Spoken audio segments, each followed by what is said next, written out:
जय श्री राम दोस्तों, आप सभी का स्वागत है एक बार फिर इस नई कहानी के साथ। पिता का स्वरूप। एक बार गणेश जी ने भगवान शिव जी से कहा, पिताजी, आप यह चिता भस्म लगाकर मुंडमाला धारण कर अच्छे नहीं लगते। मेरी माता गौरी अपूर्व सुंदरी और आप उनके साथ इस भयंकर रूप में। पिताजी, आप एक बार कृपा करके अपने सुंदर रूप में माता के सम्मुख आएं, जिससे हम आपका असली रूप देख सकें। भगवान शिव जी मुस्कुराए और गणेश की बात मान ली।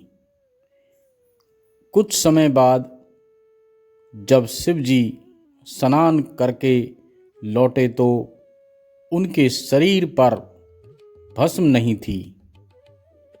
बिखरी जटाएं, संवरी हुई मुंडमाला उतरी हुई थी। सभी देवी देवता, यक्ष, गंधर्व, शिवगण उन्हें अपलक देखते रह गए। वो ऐसा रूप था कि मोहिनी अवतार रूप भी फीका पड़ जाए। भगवान शिव ने अपना यह रूप कभी प्रकट नहीं किया था। शिव जी का ऐसा अतुलनीय रूप कि करोड़ों कामदेव को भी मलिन कर रहा था। गणेश अपने पिता की इस मनमोहक छवि को देख कर स्तब्ध रह गए।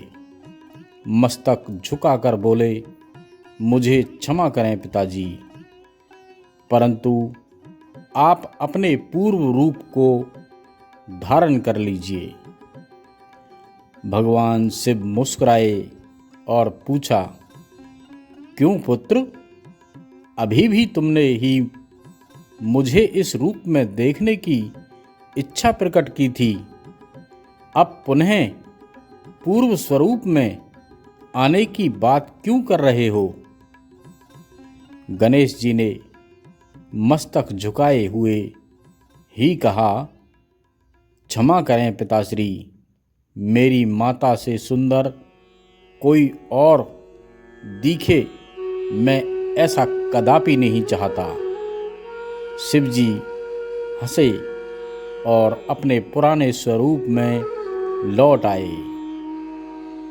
पौराणिक ऋषि इस प्रसंग का सार स्पष्ट करते हुए कहते हैं, आज भी ऐसा ही होता है।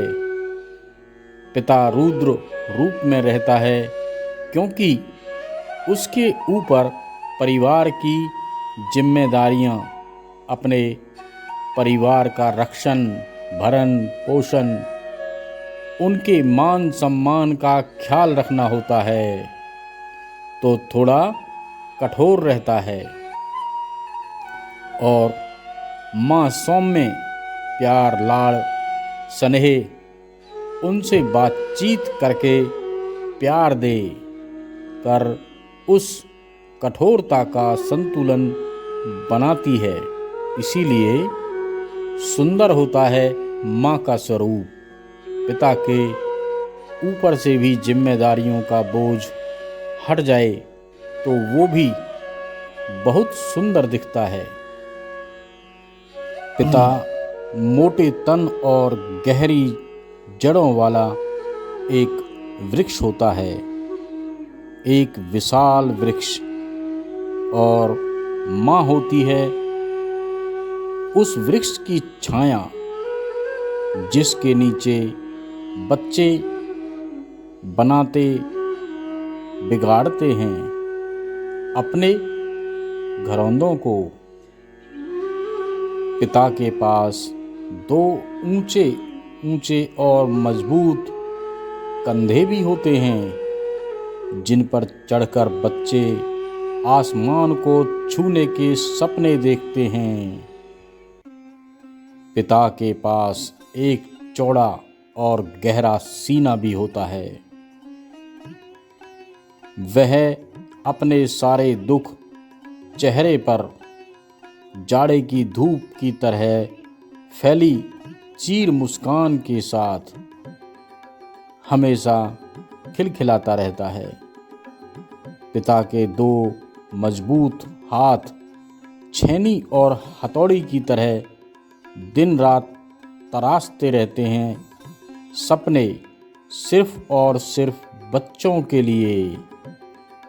इसके लिए वह अक्सर अपनी ज़रूरतें और यहाँ तक कि अपने सपने भी कर देता है उन्हीं के लिए कुर्बान, और कई बार तो स्थगित भी हो जाता है। पिता भूत, वर्तमान और भविष्य तीनों को एक साथ जीता है। भूत की स्मृतियाँ, वर्तमान का संघर्ष और बच्चों का भविष्य। पिता की उंगली पकड़कर चलना सीखते हैं बच्चे।